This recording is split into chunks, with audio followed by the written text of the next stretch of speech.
Rod Bridge is on a mission to expose the synthetic drug trade that killed his son.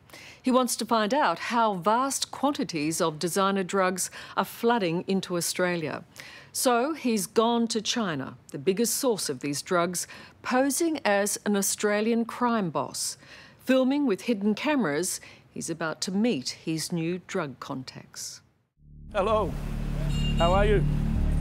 Good. Hello. Stephen, hello. Hey, hello. My name is Susie. Susie. Yeah. Rod and our producer are led into a building, past security cameras, through doors that lock in place behind them.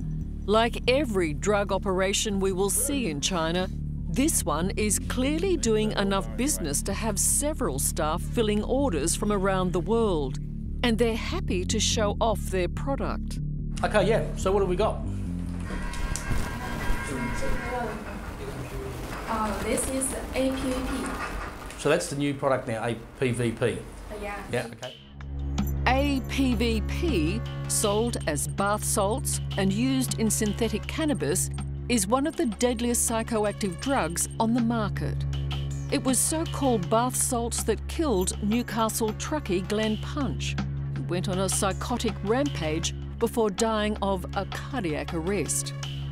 Like other victims caught on video, Glenn Punch and his girlfriend, feeling so overheated by the drug, stripped off their clothes. But to the manufacturers in China, the side effects mean little. It's just another product for sale. And how much is this per kilo? 1,100 USD. 1,100 US. Yes. Okay. This is 25i. Your 25i, yeah. 25i. Yep. Right. How much is the 25i? For 1 kilo? 1 kilo, 1,600. About $6,300.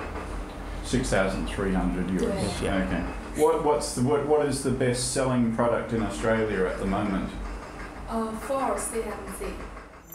4-CMC, otherwise known as clefidrone, is a stimulant that's supposed to act like ecstasy, but it is far more potent and often fatal. 4-CMC. 4CMC. It's a drug will be offered time and again by drug suppliers in Hefei. How much is 4CMC? Price of 4-CMC is 1,250. Okay. Yeah. Do you have any samples here we could look at? This is 4CMC. Okay. 3. 3 3 CMC. Yeah, what is the difference? They are different products. How does it affect the person who takes it? Is there a different effect? Yeah, different product. Different product. Yes, different effect. Which is better for the person taking it? This one will be much better. Maybe you can The have 3 some, CMC is Yeah. better. Okay. You can have some sample. I'll try. Even more shocking is the extraordinary volume of synthetic drugs these manufacturers are ready to supply. If we wanted 10 kilos, you can do 10 kilos? Of course. Oh, yeah? 100 kilos is all fine. 100 kilos, okay. 100 kilos from just one supplier. There are dozens more in this city alone, just as keen to show off their wares. Do you supply much to Australia now? Yes. 50 kilograms a month, or sometimes more. How much would you ship out here a month?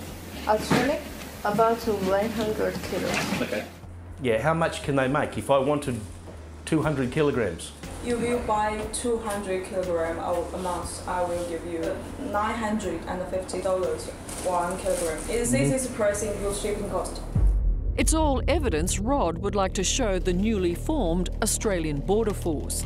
But he claims his previous attempts to get police and customs authorities to act have been ignored. We spoke to government agencies about it. I'll get back to you tomorrow, and 3 months later still haven't heard from anybody. You know, I was just so disgusted on what I found out. It's got to be taken to the next level. Has to be. These are the new wave of drugs, in your opinion? This is what we are going to see next on our streets? No, we won't, because we've taken action to ban their import into Australia. It was only last week that Justice Minister Michael Keenan announced a blanket ban on all synthetic drug imports. Are you being a bit naive, thinking that just banning them will stop them? Well, it's like all illegal drugs, Liz. It's a big challenge for our law enforcement agencies to make sure that we're doing all we can to stop illegal drugs from coming into Australia. Astonishingly, the Australian Border Force told us this week it has no available figures on the amount of synthetic drugs detected coming into this country, despite having detailed statistics on all other illicit drug seizures. I'm just not hearing how effective our Border Force control is. I'm not hearing from them what we've achieved. I'm not hearing from them, how difficult it is to get these drugs in. In fact, I'm hearing nothing. Nothing. So I'm not seeing any evidence. That is complete and utter nonsense. Well, I'm not seeing any evidence from them that they are successful. Well, I've just told you that we've had record seizures in Australia for illicit drugs. But not synthetic drugs. And any criminal who seeks to gain the system in Australia runs a very real risk of being detected and being prosecuted. That threat doesn't seem to be worrying the smugglers. A packing room is crammed with boxes and barrels of raw material. Destination, Australia. Delivery, guaranteed within 7 days. All products air freighted to your doorstep by international couriers. It's one of the big secrets of drug smuggling that it's extremely difficult for sniffer dogs to detect these new substances. They're all synthetic, which is, probably the same, the dog's probably sniffing the same thing that it is, the material of your case is made out of. So the dogs won't pick it up. No wonder China's synthetic drug merchants don't seem the slightest bit worried. How do you mask the product to stop dogs smelling? We will discuss the product in some material to make it safe past the customer. Every product has his own smile. Right, every product has his own smile. Right. For 25i, what is the best way to mask that?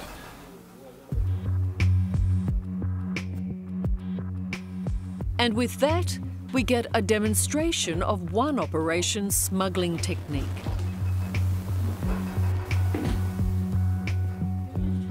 A $15 water filter unit used in aquariums.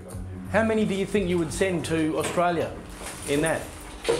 This is for 1 kilo. Each syndicate has its own unique method of smuggling the drugs. Like customs? Yes, this one can lock the smell in the package so the dog cannot smell it. That's our biggest concern, packaging. Yes. Detection. But we have a lot of experience in package to Australia, Yep. So we know how the customers. And even if in the unlikely event the package is seized by Australian Customs, every one of the suppliers we met guaranteed to replace it free or at half price. 50% of the cost. Yes, and we can bear 50% and you pay 50% again, and I will send it. Okay. But don't worry, Australia is safe. Australia is safe. Australia is safe. What have we got in place to detect these synthetic drugs coming into Australia? Well, it's often the same methodologies we use for detecting other illegal drugs. For example, sniffer dogs? Are they being used to detect synthetic drugs? Yes, they are. I'm not keen to give criminals a how-to guide to avoid our detection methodologies, by the way. Are you sure about that? Because I've been told quite specifically that no sniffer dog at this point can detect synthetic drugs because, frankly, synthetic drugs smell like your bag or any other synthetic substance that it might be being carried in. Look, it really depends on what substance we're talking about. There's lots of variations of synthetic drugs. All synthetic drugs I'm talking about. Well, criminals seek to mask the way they import illegal substance into Australia in lots of different ways. But drug testing experts like Tyron Edwards says the minister is wrong. The dogs can't pick them up because of the low volatility of the compound, and they are synthetic. So the dogs are usually just in tune with natural compounds, which, you know, cocaine and heroin are. Okay. Perhaps most frightening of all is that the people selling these drugs seem to have no idea what effects the drugs will have on the person taking them. MXE. What's that one? MXE? What do they use that for? You can test it. If you like it, I will provide my best price for you. Asked them straight out about, you know, dosages and you know, this stuff here can create deaths, and they're fully aware of that. Their attitude to me is that everyone's temperament's different, just don't take too much or you'll die. Is that what they actually say? Yeah, exactly the words they said. It is risky business. In the box like this. And it's clear by the end that one of our hosts is suspicious. Okay, now, it's time to leave. Payment. I think we better get out of here. Yeah, let's go. Can we go? Yeah. I was waiting for him to pick up the phone. Yeah. Make a call. Whew. For many, this might seem to be an unwinnable war. But for Rod Bridge, there's too much at stake to give up. And a promise that a 16-year-old boy named Preston will never be forgotten. I think a lot of dads might understand what you're doing. Yeah, well, I hope so, you know, and I hope that message gets to everybody else, and especially to their children, and, you know, and if we can start the ball rolling and talk about these products, then, you know, we might have a chance. Might have a chance. As well as taking on China's drug lords, Rod Bridge has also set up Sideffect, a much-needed organisation to educate young Australians on the dangers of synthetic drugs.